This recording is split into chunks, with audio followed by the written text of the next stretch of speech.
Hello everyone, today's summary is Peter Carey's Jack Max. Peter Carey's Jack Max is a rewriting of Great Expectation. Great Expectation was written by the Victorian novelist Charles Dickens. Here, Peter Carey exploits the traits of convict fiction and presents the journey of Jack Max. Jack Max is the central character in Peter Carey's novel. So, it is a journey of Jack Max from a convict to a successfully respectable man. The story revolves around Jack Max, the equivalent of Magwitch. Magwitch was a character in Dickens's Great Expectation, and here his replica is Jack Max in this novel of Peter Carey.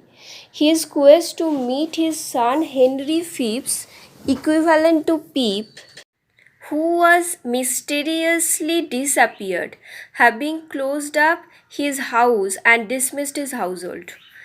So Max becomes a servant in the household later of Phipps's neighbor Percy Buckle, as he attempts to wait out Phipps or find him in the streets of London.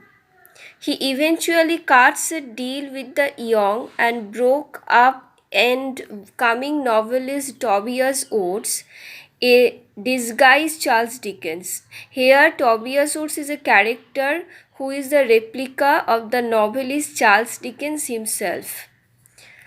Please subscribe, please. So, this Tobias Oates is a stand in for Charles Dickens himself, and though he is meant to assist Max in finding his son, instead, what he finds is inspiration for the character Magwitch due to his obsession with the criminal mind and trickery.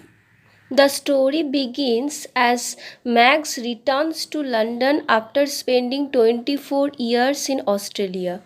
First as a convict, then as a free man once he had completed his sentence.